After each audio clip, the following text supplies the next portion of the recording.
Good morning बच्चों, मैं Sanjay Rajput MGCI के डिजिटल लर्निंग प्लेटफॉर्म पर आपका पुनः स्वागत करता हूं। आज हम CUT का पेपर लेकर आए हैं बेटा, प्रीवियस ईयर क्वेश्चंस में PCB। जो हमारा पेपर आज वो कौन सा है? PCB।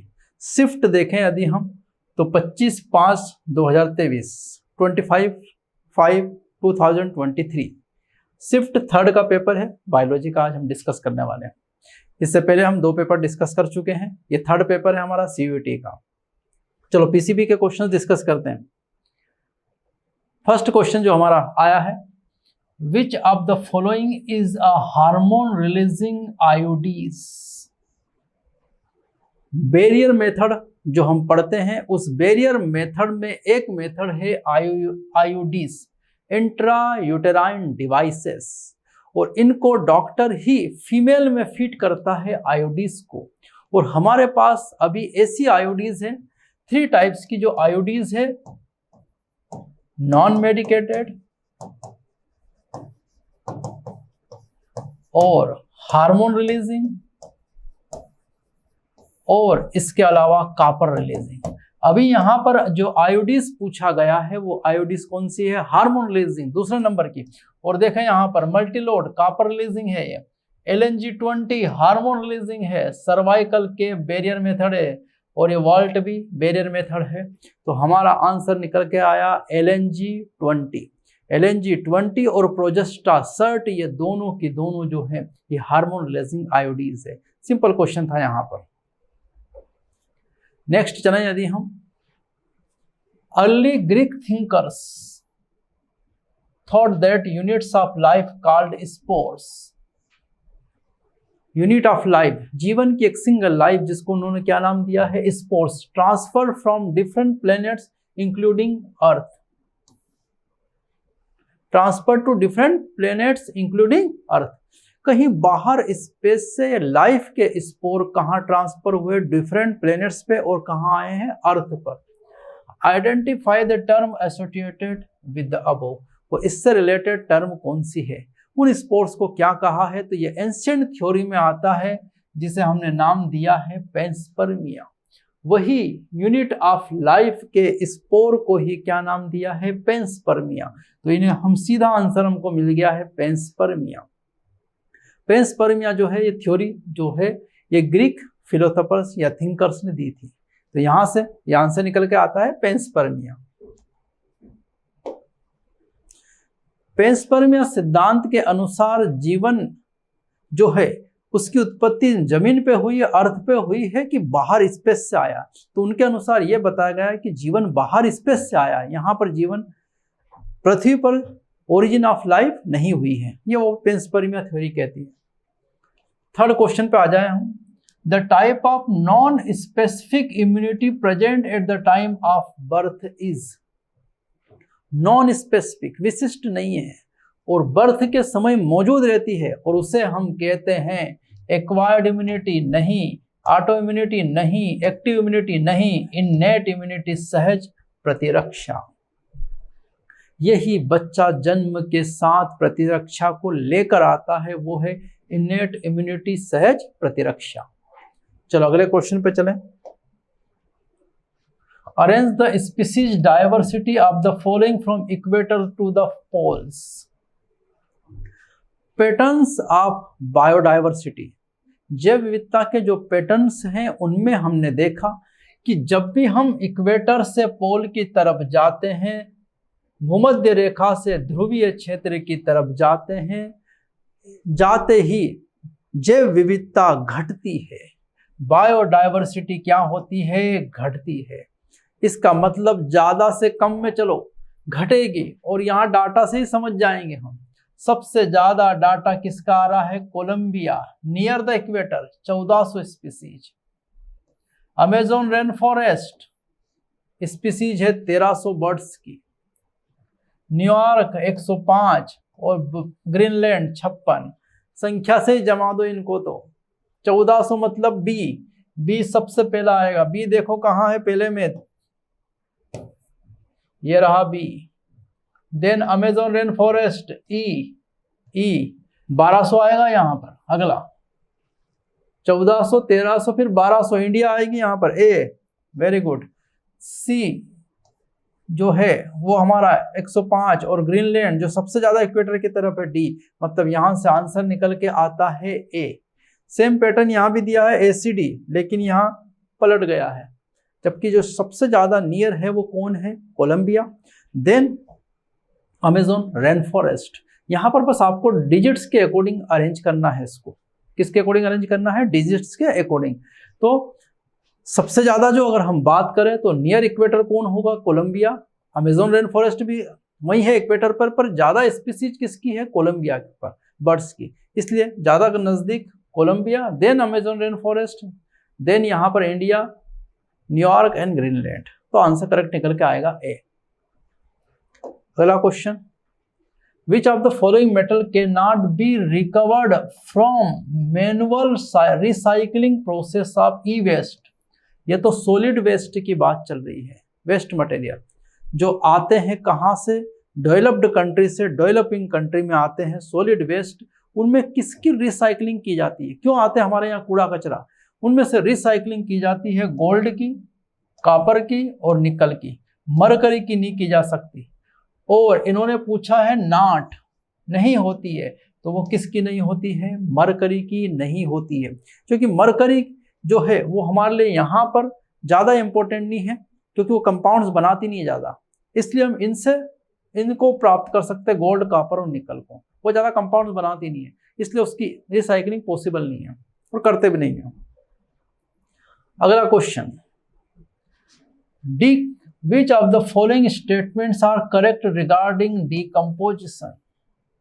डीकम्पोजिशन के रिगार्डिंग करेक्ट स्टेटमेंट बताना है। Decomposition is largely oxygen requiring process। Oxygen O2 चाहिए इस प्रोसेस को, बहुत बढ़िया बात है, O2 तो चाहिए इसको, इसका मतलब स्टेटमेंट सही है। जितना ज्यादा सूक्ष्म जीवों को ऑक्सीजन मिलेगा उतना ज्यादा वो क्या करेंगे, decomposition. The rate of decomposition is controlled by chemical composition of detritus and climatic factor। बिल्कुल सही है। किस तरह का पदार्थ लिया है, लिग्निन, काइटिन लिया है, सेल्यूलोज लिया है, नाइट्रोजन लिया है, कैसा पदार्थ लिया उस पर डिपेंड करेगा, और क्लाइमेटिक फैक्टर भी, तापमान, टेम्परेचर, ऑक्सीजन, पीएच, सब पर निर्भर करेगा। ये स्टेटमेंट भी हमारा सही आता है।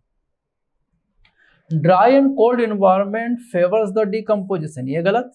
डीकम्पोजिशन अपघटन की दर वहां ज्यादा होती जहां मॉइस्ट एनवायरनमेंट हो, नमी वाला हो और तापमान ज्यादा हो, हाई टेम्परेचर, ये गलत है। If detritus is rich in lignin and chitin, अगर डेट्रिटस में लिग्निन और काइटिन है तो रेट बहुत स्लो हो जाती है। इसने दिया डीकम्पोजिशन इज फास्टेस्ट, फास्टर तो होगा नहीं, क्या हो जाएगा, स्लो, धीमा हो जाएगा, काइटिन और लिग्निन है तो हमारे पास दो स्टेटमेंट सही आते हैं, ए और बी। कहाँ है, यही पहला ऑप्शन मिल गया, ए और बी। पहले ऑप्शन में हमने बता दिया कि ए और बी में कि हमारा ये दो स्टेटमेंट क्या आए हैं, करेक्ट। तो देखो CUT का ये जो पैटर्न है ये बहुत फेमस पैटर्न बनता जा रहा है कि कौन से स्टेटमेंट करेक्ट है, ये फेमस क्वेश्चन बनता जा रहा है CUT का। अगला फेमस जो CUT ने किया है, मैच द कॉलम। अभी तक सभी पेपरों में चल रहा है मैच द कॉलम, चलो यहाँ भी मैच कर लेते हैं। ये तो आया है रिप्रोडक्टिव हेल्थ से, tubectomy, surgical method of sterilisation in human female, vasectomy vasa deferentia को कट करना, surgical method of sterilisation in human male, नर में क्या करते हैं, वेसेक्टोमी, वासा डिफरेंशिया को कट करते हैं ताकि स्पर्म न पहुंचे। ट्यूबेक्टोमी में फेलोपियन ट्यूब को कट करते हैं, किसमें, फीमेल में। ये मिला दिया हमने यहाँ पर। कॉपर आयंस तो हम जानते हैं स्पर्म की मोटिलिटी को क्या करते हैं, कम, क्योंकि ये आयोडीज है, कॉपर रिलीजिंग आयोडीज है, copper T, sperm motility suppress करते हैं। और सर्वाइकल केव जो है वो है बैरियर मेथड। तो यहाँ आंसर निकल के आया है ए का थर्ड, ए का थर्ड, ए का थर्ड, ये दोनों गलत गए। बी का हमने लिया है फोर्थ, बी का फोर्थ, बी का फर्स्ट, ये भी गलत हो गया। ये हमारा उत्तर से आ रहा है। सी का फर्स्ट, सी का फर्स्ट सही है, और डी का सेकेंड, डी का सेकेंड, मतलब यही उत्तर हमारा क्या है, सही। सीधा सीधा प्रश्न है यहां पर रिप्रोडक्टिव हेल्थ से। अगले में चले, threatened animals and plants are taken out their natural habitat and placed in a special settings, protected and give a special care. Plants और एनिमल जो कि अब विलुप्त होने की कगार पे आ गए हैं, ये तो हमारा जो चैप्टर है बायोडायवर्सिटी से आया है, जैव विविधता से प्रश्न आया है कि जो जीव विलुप्त होने की कगार पर पहुंच गए हैं उन्हें उनके प्राकृतिक आवास से निकालो और हमारी देखरेख में रखना कहलाता है एक्स सीटू कंजर्वेशन, पूर्व स्थल संरक्षण। इन सीटू में तो उनके ही नेचुरल हैबिटेट में पालते हैं, बाड़ा लगा देते हैं, तार फेंसिंग कर देते हैं, बायोस्फीयर रिजर्व बना देते हैं। हटाना क्या कहलाता है, एक्स सीटू कंजर्वेशन। ये प्रश्न बता रहा 8वां, बहुत सरल प्रश्न था। फिर वही फेमस क्वेश्चन, सीयूईटी का यही तो फेमस क्वेश्चन है, मेज द कॉलम, और यहां पर फिर मेज द कॉलम कर रहे हैं। देखें, heroin mental health and drugs से आ रहा है। हेरोइन प्राप्त होती है पेपवर सोमनिफेरम, पपी प्लांट। ये सारी ड्रग्स है, कैनाबिनॉइड्स, कैनाबिस सटाइवा नाम में ही मिल रहा है, cocaine, Erythroxylum Coca plant, cocaine Coca, और निकोटीन तंबाकू गुटखा, निकोटीन टोबैको प्लांट से निकाल जाते। सिंपल सा पूछा है यहाँ, ए का फोर्थ यही आंसर आ गया हमारा, बी का थर्ड, सी का सेकंड और डी का फर्स्ट। ये आंसर हमारा करेक्ट हो गया यहाँ पर। ये तो फॉर्मूला आ गया, equation represent logistic growth curve. Population और ऑर्गेनिज्म में हमने दो तरह के ग्रोथ कर्व देखे थे, एक्सपोनेंशियल और लॉजिस्टिक। और लॉजिस्टिक ग्रोथ कर्व का फॉर्मूला था हमारे पास dn/dt rn(k-n/k), मतलब पहला ही उत्तर हमारा क्या आया है, सही। आर या dn गलत है, ये भी यहाँ गलत है, आर ही गायब कर दिया, dn/dt rn, ये तो हमारा एक्सपोनेंशियल ग्रोथ कर्व का फार्मूला है, और ये लॉजिस्टिक का। तो यहाँ पर लॉजिस्टिक का संभार जो है, यहाँ पर तार्किक वृद्धि या संभार वृद्धि का फार्मूला है हमारे पास। ये सरल है प्रश्न, सीधा सीधा। The organization set up by Indian government to take decision regarding the validity of genetically modified researches and the safety of introducing genetically modified organism. Genetically modified organism, genetic engineering के लिए हमने एक कमेटी बनाई कि किस तरह से जीवों का उपयोग किया जाए, और उस कमेटी का नाम है genetic engineering approval committee, GEAC। सीधा NCERT में दिया है GEAC, genetic engineering approval committee. In gel electrophoresis, the separated DNA segments can be visualized in। Gel electrophoresis में जो सेगमेंट्स सेपरेट कर लिए हैं, उन सेपरेटेड सेगमेंट्स को देखने के लिए उनको ट्रीट किया जाता है इथियम ब्रोमाइड, क्योंकि वो दिखेंगे केवल इथियम ब्रोमाइड में। जैसे रेडियो एक्टिव हो जाते हैं तो वो रेडिएशंस के कारण दिख जाते हैं, वैसे इथियम ब्रोमाइड के कारण वो दिखेंगे किस रेडिएशन में, यूवी रेडिएशंस में। करेक्ट आंसर आ जाता है यूवी रेडिएशंस। तो डीएनए के जो सेगमेंट्स हमने जेल इलेक्ट्रोफोरेसिस में सेपरेट कर लिए, उस प्लेट को हम देखते हैं इथियम ब्रोमाइड से ट्रीट करने के बाद में यूवी रेडिएशंस में। तो करेक्ट आंसर डी निकल के आएगा। Correct sequence steps involve in polymerise chain reaction, PCR की स्टेप पूछी है। पीसीआर में 3 स्टेप है हमारे पास। पहली स्टेप है डीनेचुरेशन करना, फर्स्ट स्टेप, डीएनए के दोनों सेगमेंट्स को क्या कर लेना है, अलग, पहली स्टेप। दूसरी स्टेप है हमारी उसके अंदर इन सेगमेंट्स पर, ये 5-3 है, ये 5-3 वाला सेगमेंट यहां जोड़ेंगे, और इसको मैं हटा दे रहा हूं यहां से।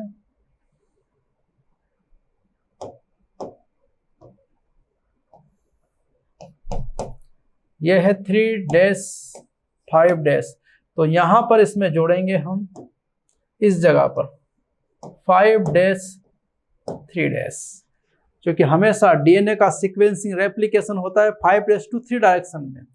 ये होते हैं ओलिगोन्यूक्लियोटाइड्स, न्यूक्लियोटाइड्स के सेगमेंट, जैसे आरएनए प्राइमर लगाया था हमने रेप्लिकेशन में, तो ओलिगोन्यूक्लियोटाइड्स के ये सेकंड स्टेप है हमारी। और थर्ड स्टेप है एक्सटेंशन। अब ये एक्सटेंड हो जाएंगे, यहाँ पूरी बना देंगे इस तरह से। अब चेक कर लेते हैं इसमें, DNA polymerase is used to extend the primer using oligonucleotide. ये तो तीसरी स्टेप की बात कर रहा है, ए वाला पॉइंट। इससे आगे चले इधर हम, desired DNA fragments are denatured, ये पहली स्टेप है हमारी, डीनेचुरेड पहली step. Amplified fragments are ligated with the vectors for cloning, ये तो आखिरी स्टेप आएगी। Oligonucleotides are added, oligonucleotides are added, second step है हमारी ये। थर्ड स्टेप ही आई, DNA polymerase used to extend, extension third step है हमारी ये।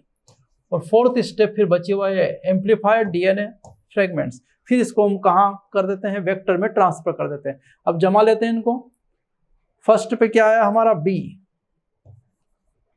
सेकंड पर डी, थर्ड पर क्या आया है ए, और फोर्थ पर क्या है सी, BDAC, BDAC आंसर करेक्ट हो गया।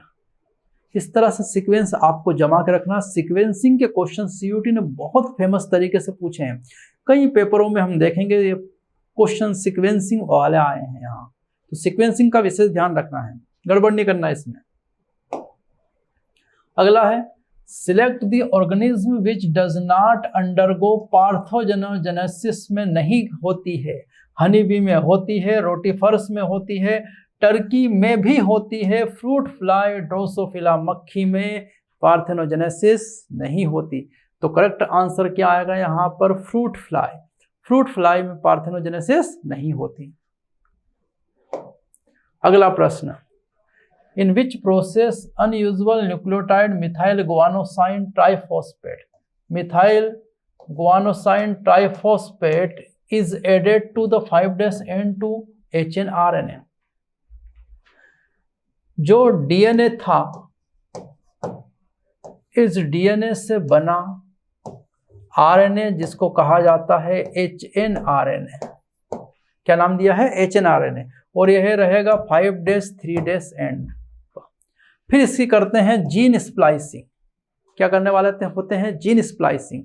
और उस जीन स्प्लाइसिंग के दौरान हम इस 5' एंड पर जोड़ते हैं मिथाइल गुआनोसाइन ट्राइफॉस्फेट, और इधर जो 3' एंड है एडिनाइलेट के 200 न्यूक्लियोटाइड इधर जोड़ते हैं। इस प्रोसेस को नाम देते हैं केपिंग, और इस प्रोसेस को नाम देते हैं टेलिंग।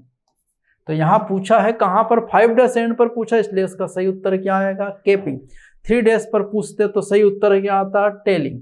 तो हम यहां क्या कर रहे हैं, केपिंग। करेक्ट आंसर केपिंग आएगा, केप लगा रहे उस पर। BT toxins produced by Bacillus thuringiensis is resistant to, BT cotton वाला किसके लिए रेजिस्टेंट है, इंसेक्ट्स के लिए। बीटी कॉटन तो किसके लिए रेजिस्टेंट है, इंसेक्ट्स के लिए। तो इसका तो सीधा आंसर है यहां पर। Sequence the following steps in formation of female gametophyte of flowering plants. फिर सीक्वेंस वाला वही सीयूटी का फेमस क्वेश्चन फिर आया, सीक्वेंसिंग। चलो सीक्वेंसिंग में चलें। फीमेल के megaspore mother sales, megaspore mother sales में होता है मियोसिस डिवीजन, और यहां बनते हैं 4 cells tetrad. Meiosis in megaspore mother cells and formation of megaspore tetrad, ये बन गया यहाँ पर हेप्लॉइड सेल्स 4। फिर functional megaspore undergo 3 mitotic division and result in formation of 8 nuclei. इसमें से 3 तो डीजनरेट हो जाते हैं और एक केवल होता है, उसमें होता है कौन सा डिवीजन, माइटोसिस। 3 टाइम्स, 3 टाइम्स अगर माइटोसिस होगी तो उसमें सेल बन जाएगी टोटल 8। टोटल सेल कितनी बन जाएगी, 8। Cell walls are laid down, कोशिका भित्तियां बिछाई जाएगी, इनके बीच कोशिका भित्तियां बिछाई जाएगी। ये देखो यहां 3 सेल, 2 यहां,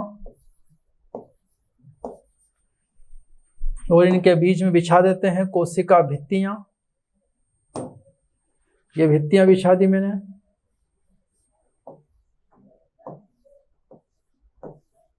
ये कोशिका भित्तियां बिछा दी।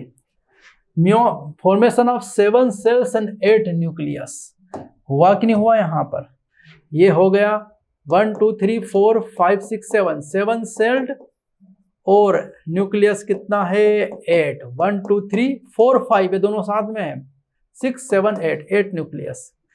ये आखिरी स्टेप आ जाएगा। तो पहली स्टेप आई हमारी सी में पहली स्टेप है, फंक्शनल मेगास्पोर डी में सेकंड स्टेप है, सेल वॉल लेट डाउन हुआ तीसरी स्टेप, 7 सेल 8 फोर्थ स्टेज।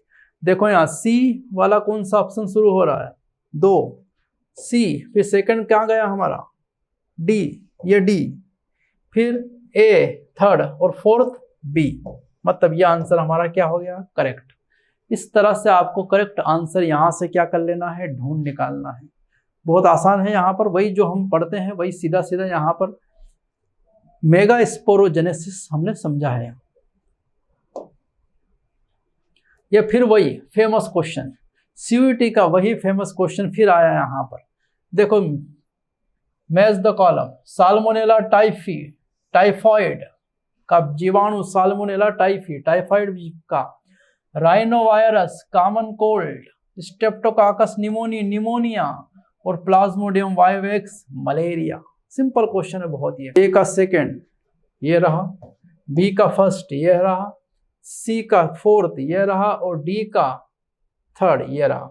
ये आंसर मिल गया हमारा सी आंसर हमारा क्या हो गया? करेक्ट। ए का सेकंड, बी का फर्स्ट, ये सिंपल क्वेश्चन है बहुत ही। अगले क्वेश्चन पर चले। मिथेनोजन्स डू नॉट प्रोड्यूस, मिथेनोजन क्या प्रोड्यूस नहीं करते हैं? तो मिथेनोजन तो मीथेन गैस तो प्रोड्यूस करेंगे, कार्बन डाइऑक्साइड भी करेंगे, मीथेन और हाइड्रोजन भी करेंगे, हाइड्रोजन और कार्बन डाइऑक्साइड भी करेंगे, ऑक्सीजन और नाइट्रोजन नहीं करेंगे। नाइट्रोजन और ऑक्सीजन कभी भी बायोगैस प्रोडक्शन में नहीं आती है, इसलिए ऑक्सीजन और नाइट्रोजन इसका सही उत्तर होगा। सरल प्रश्न था। ये देखो ये तो हार्डी-विनबर इक्वेशन है यहाँ पर, और ये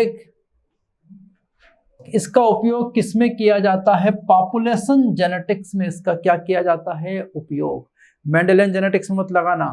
हार्डी-विनबर इक्वेशन जो है वो पॉपुलेशन जेनेटिक्स से संबंधित है, और सारा काम जो डार्विन ने भी बताया वो पॉपुलेशन जेनेटिक्स से ही संबंधित था। माल्थस जिससे वो प्रभावित हुए थे वो भी पॉपुलेशन की ही स्टडी कर रहे थे, और हार्डी-विनबर में भी पॉपुलेशन जेनेटिक्स को ही जन्म दिया है, और सारी बातें बताई उन्होंने इवोल्यूशन से related. Population genetics correct answer है। Terror of Bengal pollution chapter का, वाटर हाइसिंथ जलकुंभी तेजी से स्प्रेड होती है, अलगल ब्लूम्स करती है वाटर हाइसिंथ। सरल प्रश्न था। Biofertilizers are the organism that enrich nutrient quality of the soil, which of the following is not a source of biofertilizer? कौन बायोफर्टिलाइजर नहीं है? तो ये बायोफर्टिलाइजर इनमें से बैक्टीरिया भी है, राइजोबियम, फंजाई भी है, माइकोराइजा, साइनोबैक्टीरिया, एनाबिना नोस्टाक भी है, बैक्यूलोवायरस नहीं है, क्योंकि ये इंसेक्ट पेस्ट रेजिस्टेंट है। ये बैक्यूलोवायरस ये इंसेक्ट पेस्ट की तरह क्या उनको क्या करता है? मारता है बैक्यूलोवायरस। तो ये नहीं है बायोफर्टिलाइजर्स। करेक्ट आंसर वो होगा। पफ्ड अप अपीयरेंस ऑफ डफ इज ड्यू टू, आटे का फुला हुआ होना, आटे में क्या हो जाना? CO2 का उत्पन्न होना, जिससे छेद होंगे और वो फुल जाएगा, CO2 बनेगी इसके कारण। तो आटे में पफ अपीयरेंस होगा CO2 बनने के कारण। सिंपल प्रश्न है ये भी। फिर वही CUT ने सबसे फेमस प्रश्न यही पूछा है, मैच द कॉलम। गेहूं जो है मोनोकाट्स हैं, एंडोस्पर्मिक सीड होंगे, एल्बुमिनस सीड होंगे। ब्लैक पीपर काली मिर्च में पेरिस्पर्म होगा, परसिस्टेंट न्यूक्लियस। और केसव नट काली मिर्च जो है ये है फॉल्स फ्रूट, एप्पल, स्ट्रॉबेरी और कैश्यू ये सब फॉल्स फ्रूट है। और सिट्रस नींबू तो है पॉलीस्पर्मी। एक से ज्यादा सीड के अंदर आपको क्या मिलेंगे, एम्ब्रियो मिलेंगे पॉलीस्पर्मी सिट्रस में।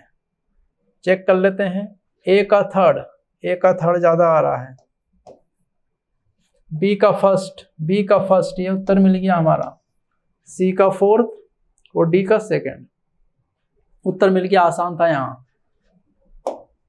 अगला प्रश्न, which of the following is used to make the bacterial cell as competent cells to take up DNA. DNA को लेने के लिए मेथड पढ़ी है हमने कि इसको पहले हम कहाँ डालते हैं, कैल्शियम Ca+ में, ताकि कैल्शियम इस बैक्टीरियल सेल्स में क्या बना दे, छेद। कैल्शियम इसमें क्या बना देता है, छेद। फिर इसको ठंडे में ले जाते हैं, बर्फ में, फिर गर्म, फिर बर्फ में, ठंडे में ले जाते हैं। इससे वो डीएनए अपने आप कहाँ आ जाता है, अंदर खींच लेती है सेल। तो कॉम्पिटेंट बनाने के लिए कैल्शियम आयन का प्रयोग करते हैं बायोटेक्नोलॉजी में। Which forest also known as lungs of the planet, lungs of the earth, Amazon rain forest। सीधा सीधा बायोडायवर्सिटी का क्वेश्चन। सर्वाधिक अमेजोन रेन फॉरेस्ट में सर्वाधिक जैव विविधता पाई जाती है। सर्वाधिक ऑक्सीजन उत्पन्न करने वाला कौन है, अमेजोन रेन फॉरेस्ट। और इसीलिए इसको क्या नाम दिया है, लंग्स ऑफ द प्लेनेट। अगला प्रश्न, फिर मैच द कॉलम, फिर वही फेमस क्वेश्चन आया यहां पर। चलो ये डिसीज से आया है, डाउन सिंड्रोम जेनेटिक डिसीजेस हैं। डाउन सिंड्रोम जो है 45+ XY XX। Down syndrome autosomal disease है, नर में भी हो सकती मादा में भी, इसलिए XY और XX दोनों दिया। थैलेसेमिया ऑटोसोमल रिसेसिव ट्रेट है। क्लिनफेल्टर सिंड्रोम 44+ XXY, नर में एक एक्स्ट्रा, मेल में एक एक्स्ट्रा एक्स क्रोमोसोम आ जाने से क्लिनफेल्टर सिंड्रोम। और टर्नर सिंड्रोम जो है वो फीमेल में है, XX की जगह X गायब हो गया और 0 आ गया, एक क्रोमोसोम कम हो गया, मोनोसोमी हो गई। क्लिनफेल्टर में ट्राइसोमी, डाउन में भी ट्राइसोमी। समझ लो क्वेश्चन इसका, देखो यहां पर ए का फोर्थ, बी का सेकंड, सी का फर्स्ट और डी का थर्ड। ये आंसर मिल गया बी हमारा। बी आंसर यहां से क्या आया है, करेक्ट आंसर। अगला, select the incorrect statement given below. इनमें से इनकरेक्ट स्टेटमेंट देखना है। Methane and carbon dioxide are greenhouse gases. Methane और कार्बन डाइऑक्साइड बिल्कुल सही है, ग्रीन हाउस गैसेस सही से यहां पर। इनकरेक्ट बताना है, गलत बताना है यहां से, ठीक है, ये तो सही है हमारा। Montreal protocol associated with the control of emission of ozone depleting status, ये भी सही है। मॉन्ट्रियल प्रोटोकॉल में ओजोन जो की परत जो पतली हो रही उसको फिर से रोकने का प्रयास किया है। Use of incinerators is not crucial for disposal of hospital waste, ये गलत है। हॉस्पिटल वेस्ट को डिस्पोज करने के लिए इंसिनरेटर मशीन का प्रयोग किया जाता है, जिसमें बहुत तेज इलेक्ट्रिक फील्ड निकाली जाती है और टेम्परेचर बहुत ज़्यादा होता है। इसमें सारे पदार्थ डालते हैं, धुआं बन जाता है, इंसिनरेटर। तो ये तो गलत statement. Dobson unit use to measure the water quality, गलत, ये तो अभी बताया। डॉप्सन यूनिट ओजोन की थिकनेस, दो गलत है। सी और डी कहाँ मिलेगा, ये रहा आंसर हमारा, सी एंड डी। गलत ही पूछा था, इनकरेक्ट बताना है, C and D. Select the statement which do not hold the true for cancer, गलत बताना कैंसर के लिए। Cancer cells show property of contact inhibition, नहीं, कॉन्टैक्ट इनहिबिशन की प्रॉपर्टी ब्रेक होती है तभी कैंसर होता है, नहीं तो कॉन्टैक्ट इनहिबिशन होगा तो कभी भी कैंसर नहीं होगा। कंट्रोल होगा पड़ोसी कोशिका का दूसरी कोशिका के कोशिका विभाजन पर। ये कॉन्टैक्ट इनहिबिशन हटेगा तभी कैंसर सेल्स बनेंगे, तो ये गलत statement. Metastasis is the most feared property of malignant tumour, बिल्कुल सही है। मैलिग्नेंट ट्यूमर में मेटास्टेसिस होगा, फैलेगा जल्दी से, सही है ये। Malignant tumour cells invade and damage the surrounding tissue, यह भी सही है। मैलिग्नेंट बहुत तेजी से डिवाइड करती है और अपने आसपास के टिश्यूज को डैमेज करती है, सही है। Malignant tumour cells grow slowly, गलत, बहुत फास्ट चलता है। तो दो स्टेटमेंट गलत आए, ए और सी, और गलत ही बताना, नॉट ए सी कहाँ गया, ए एंड सॉरी डी, ए भी गलत है और डी भी गलत है, ए और डी यहाँ रहा है। सी आंसर हमारा क्या है, सी ऑप्शन करेक्ट है, ए और डी गलत है, गलत ही बताना था। नेक्स्ट क्वेश्चन, फिर वही फेमस फिर से क्वेश्चन क्या आया यहाँ पर, मैच द कॉलम। और सीयूटी ने मैच द कॉलम बहुत पूछा सभी पेपरों में, इसलिए विशेष तौर से ध्यान रखना है। Dominant traits of pod colour in garden pea, मटर की फली का रंग हरा, हरा ही डोमिनेंट है।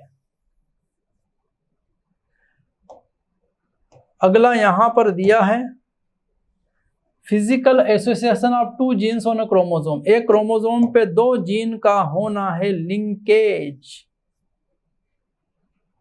अगला यहां पर दिया है ट्रेड्स जनरली कंट्रोल्ड बाय 3 और मोर जीन्स, ये है पॉलीजेनिक ट्रेड्स, पॉलीजेनिक इनहेरिटेंस, त्वचा का रंग होना, कई सारे जीन डोमिनेंट जीन कंट्रोल करते हैं। और आखिरी है यहां पर हमारा when a single gene exhibit multiple phenotypic expression, इसी को कहा जाता है pleiotropy. 2 gene or alleles control more than 1 phenotypic characters, pleiotropy. इसका मतलब हमारा ए ऑप्शन ए का फिफ्थ, बी का 4th सही है, सी का 1st और डी का 2nd। आंसर आया हमारा कौन सा, डी हमारा क्या आ गया है, करेक्ट आंसर। तो मैच द कॉलम देखा हमने बेटा। अब बाकी के जो आपके 20 क्वेश्चन है वो अंकित भार्गव सर आपके क्वेश्चन आगे के सोल्व करवाएंगे, ठीक है। अब नेक्स्ट पेपर फिर लेके आऊंगा मैं, जब तक के लिए धन्यवाद। नमस्कार दोस्तों, मैं अंकित भार्गव MGCI के लर्निंग प्लेटफॉर्म पे आपका बहुत बहुत स्वागत करता हूं। दोस्तों, हमारे इस प्रीवियस ईयर क्वेश्चन के सेशन में एक बार फिर आपका बहुत बहुत स्वागत है। मेरे पूर्व वक्ता सर ने आपको कुछ क्वेश्चंस के बारे में डिस्कशन आपको बताया है और उन्हीं क्वेश्चंस की कड़ी को आगे मैं कंटिन्यू करने वाला हूं। जैसे यहाँ पर आप देख पा रहे हैं स्क्रीन पर सबसे पहला क्वेश्चन, जो कि क्या है, succession occurring after flood. Flood के बाद जो हमको यहाँ पर सक्सेशन दिखाई देता है, तो फ्लड वाले यहाँ पर सक्सेशन को हम बोलते हैं सेकेंडरी सक्सेशन। लेकिन यहाँ पर कुछ ऑप्शंस हमको दिए हैं, जैसे कि हमको यहाँ पर कहा है हाइड्रार्क सक्सेशन। इस हाइड्रार्क सक्सेशन की अगर हम बात को समझें तो ये किस टाइप का सक्सेशन होने वाला है, तो ये पोन के अंदर होने वाले सक्सेशन की अगर हम बात को समझें तो ये पोन का सक्सेशन होने वाला है।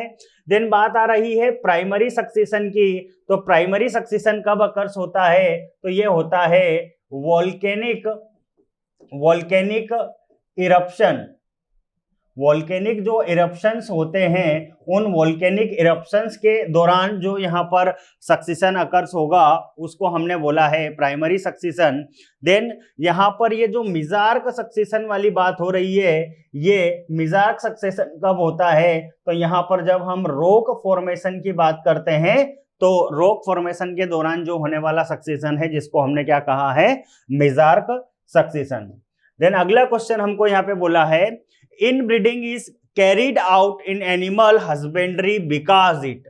मतलब अगर हम यहाँ पर बात को समझे तो हमें कहा गया है कि पशुपालन में आप जब अंतः प्रजनन का कार्य करते हैं तो ये क्यों करते हैं, इसका रीजन हमको बताना है।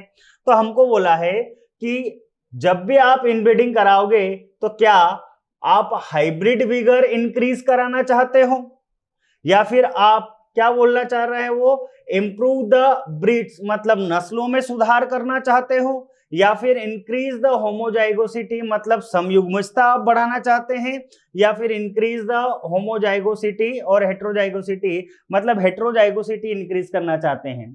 तो यहां पर अगर हम बात को समझे, जब भी इनब्रीडिंग की बात होगी तो जब भी इनब्रीडिंग होगी, इनब्रीडिंग में हमेशा क्या इंक्रीज होने वाली है, तो इनब्रीडिंग में हमेशा आप देखेंगे कि होमोजाइगोसिटी ही इंक्रीज होने वाली है। अगला क्वेश्चन अगर हम देखें, हमको बोला है mature RNA is fully processed.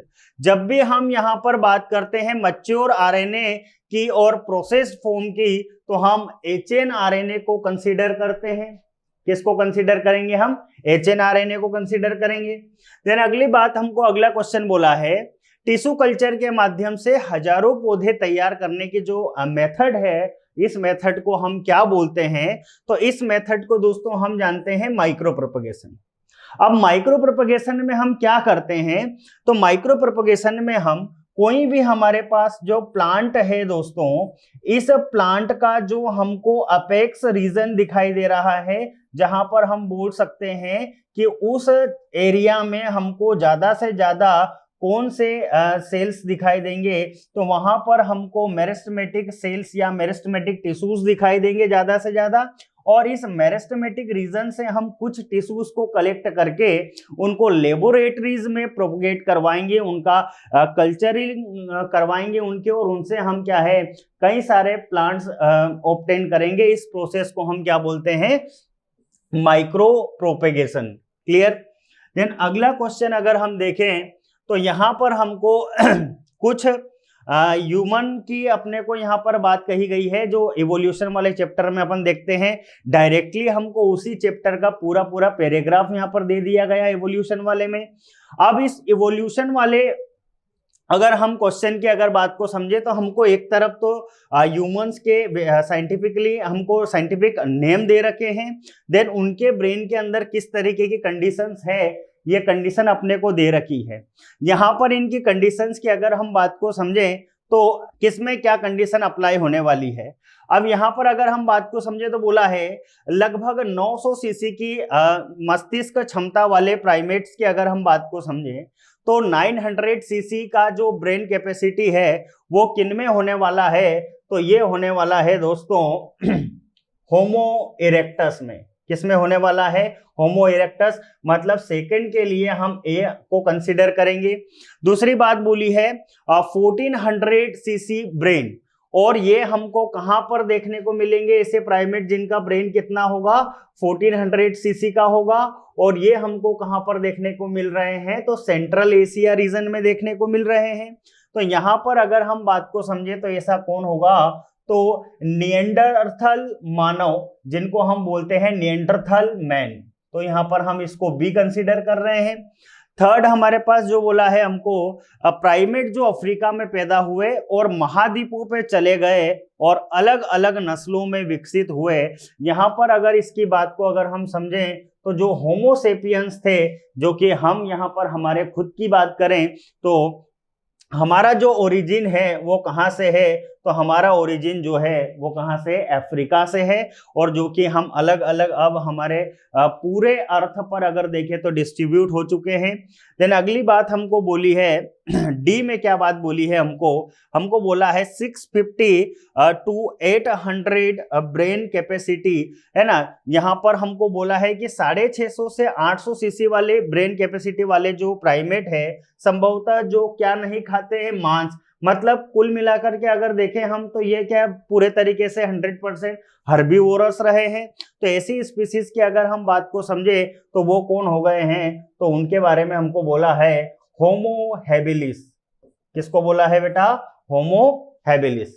Clear है यहाँ पर सारी चीजें? अगली बात अगर हम देखें यहाँ पर, तो अगला क्वेश्चन हमारे सामने क्या है? स्तनधारी अंटार्कटिका या सहारा रेगिस्तान में जीवित रहने में सक्षम है जैसे वे हैं। यहां पर अगर हम बात को समझे, तो क्या बोला है हमको? ऐसे स्तनधारी जो अंटार्कटिका या सहारा रेगिस्तान में जीवित रहने की क्षमता रखते हैं, उनके बारे में हमको यहाँ पर बात कही गई है। तो यहाँ पर हम उनको फाइनली क्या बोल सकते हैं? रेगुलेटर्स। क्या बोलेंगे उनको? रेगुलेटर्स, नियामक। जो कि हर तरीके की कंडीशन में अपने आप को क्या कर सकते हैं, एडप्ट करवा सकते हैं। देन अगली बात बोली है identify the gene which is effective against corn borer.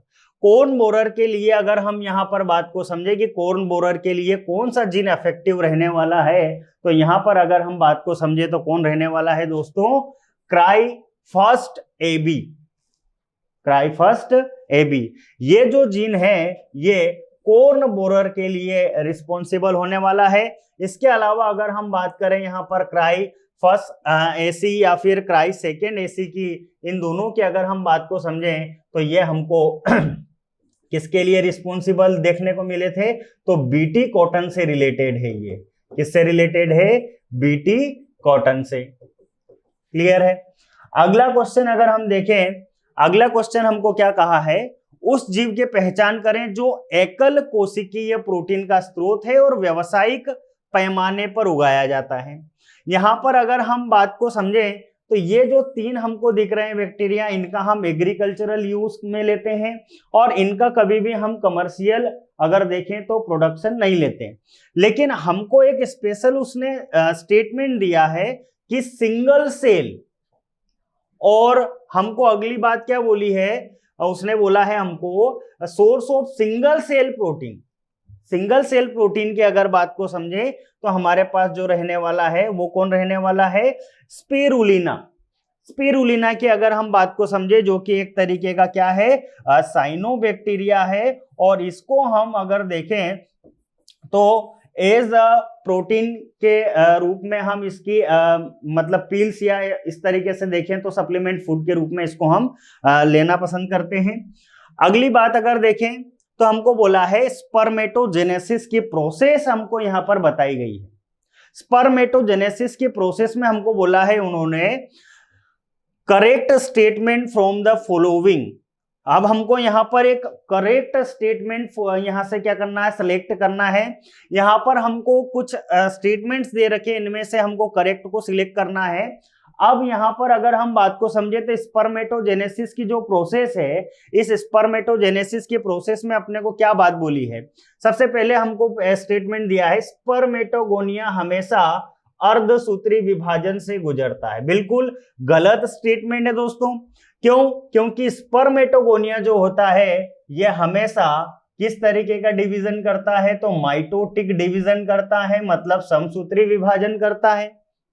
लेकिन अगली बात बोलिए, प्राइमरी शुक्राणु कोशिकाएं माइटोटिक कोशिका विभाजन द्वारा विभाजित होती है। तो यहां पर अगर हम बात को समझे, प्राइमरी जो स्पर्मेटोसाइट्स होते हैं ये करते हैं मियोसिस डिवीजन, और हमको यहां पर ये बोल रहा है कि माइटोसिस करते हैं, तो ये स्टेटमेंट भी यहां पर कहीं ना कहीं क्या हो गया है, अपना रॉन्ग हो गया है।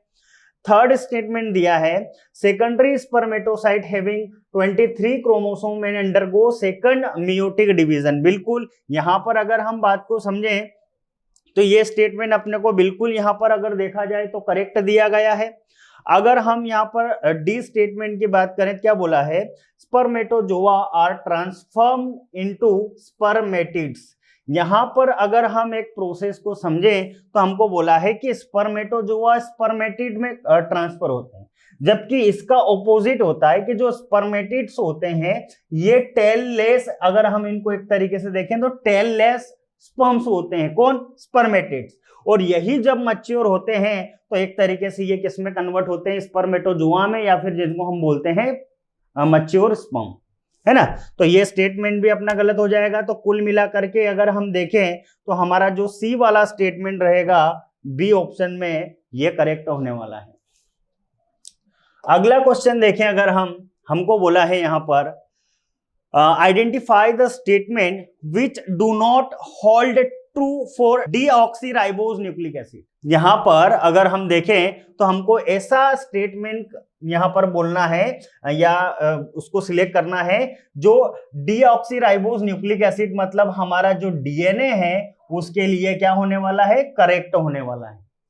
तो यहां पर अगर हम बात को समझें तो इन स्टेटमेंट में से हमको एक जो करेक्ट स्टेटमेंट है उसको यहां पर हमको करेक्ट करना है, सिलेक्ट करना है। तो यहां पर अगर हम देखें तो हमको बोला है डीएनए में केवल प्यूरिन क्षार मौजूद होते हैं। पहला स्टेटमेंट हमको दिया है कि डीएनए में केवल प्यूरिन क्षार मौजूद होते हैं, जो कि बिल्कुल करेक्ट हमारे पास ये स्टेटमेंट है।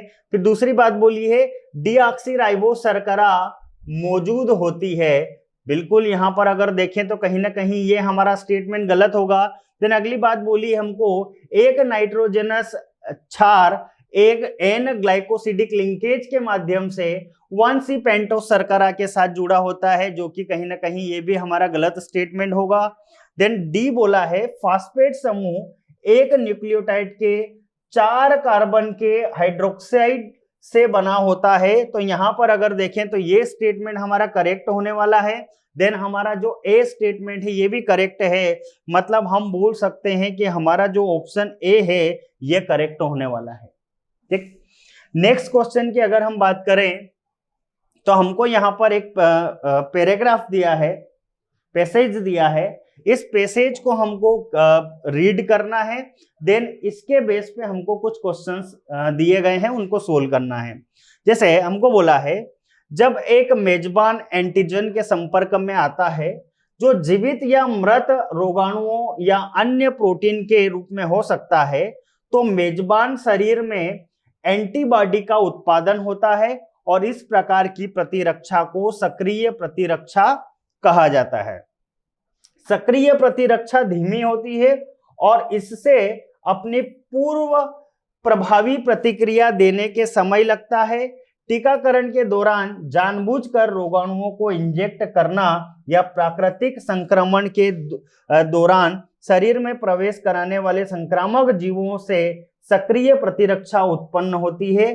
जब शरीर को विदेशी एजेंटों से बचाने के लिए सीधे एंटीबॉडी दी जाती है तो इसे निष्क्रिय प्रतिरक्षा कहा जाता है।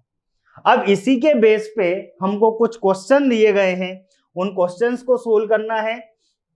जैसे हमको बोला है कि स्तनपान के प्रारंभिक चरण के दौरान मां द्वारा स्रावित कोलेस्ट्रम निष्क्रिय प्रतिरक्षा प्रदान करता है, क्योंकि इसमें प्रचुर मात्रा में क्या होता है, तो कोलेस्ट्रम में सीधी सी बात है, सभी को पता ही है, आईजीए एंटीबॉडीज प्रेजेंट होती है जो कि यहाँ पर प्रतिरक्षा प्रदान करने वाली है। देन अगली बात बोली है निम्नलिखित में से कौन सा निष्क्रिय टीकाकरण है। अब निष्क्रिय टीकाकरण की अगर हम बात को समझें तो निष्क्रिय टीकाकरण कौन है, तो हमको बोला है पूर्व निर्मित एंटीबॉडीज को शरीर में इंजेक्ट करना। अभी ये तो डायरेक्टली अपने पैराग्राफ से ही अपन इसको कलेक्ट कर सकते हैं, पैराग्राफ में ये स्टेटमेंट अपने को क्लियरली दे रखा है। नेक्स्ट क्वेश्चन बोला है गर्भावस्था के दौरान नाल के माध्यम से मां से भ्रूण को प्रदान की जाने वाली प्रतिरक्षा, मतलब हम अलग से ये एंटीबॉडीज बॉडी के अंदर इंटर करवा रहे हैं। तो यहां पर अगर हम बात को समझें तो इसको हम बोलते हैं नॉन स्पेसिफिक इम्यूनिटी या गैर विशिष्ट प्रतिरक्षा। अगला क्वेश्चन अगर हम देखें तो बोला है शरीर में एंटीजन के विरुद्ध एंटीबॉडी का उत्पादन होता है। यहां पर अब हमको यहाँ पर जो एंटीबॉडी के प्रोडक्शन से रिलेटेड बात कही गई है उसकी बात को अगर समझें तो इसको बोला जाता है एक्टिव इम्यूनिटी, मतलब सक्रिय प्रतिरक्षा, जो कि अपने पैराग्राफ में क्लियरली मेंशन किया गया है। अब हमको यहाँ पर बात कही गई है कुछ बैरियर्स दिए गए हैं और उन बैरियर्स के अकॉर्डिंग हमको यहाँ पर बात करना है। अब बैरियर्स के अकॉर्डिंग अगर हम बात को समझे तो हमको बोला है एक तरफ हमको बैरियर्स दिए हैं और उसका एग्जाम्पल, तो हमको सबसे पहले बोला है कि फिजिकल बैरियर कौन है। अब फिजिकल बैरियर की अगर हम बात को समझें तो जो हमारी स्किन होती है, स्किन को कहा जाता है फिजिकल बैरियर। देन हमको बोला है सेल्यूलर बैरियर। सेल्यूलर बैरियर की अगर हम बात को समझें तो पॉलीमार्फोन्यूक्लियर ल्यूकोसाइट्स जो होती है जिनको हम बोलते हैं सेल्यूलर बैरियर। देन थर्ड बोला है हमको फिजिकल बैरियर। फिजिकल बैरियर की अगर हम बात को समझें तो फिजिकल बैरियर कौन होगा, तो यहाँ पर जो सलाइवा है जिसको हम फिजिकल बैरियर के रूप में कंसीडर करेंगे। देन बोला है साइटोकाइन बैरियर। साइटोकाइन बैरियर की अगर हम बात को समझे तो इंटरफेरॉन जो है, जो कि एक तरीके से देखा जाए तो साइटोकाइन बैरियर है। क्लियर।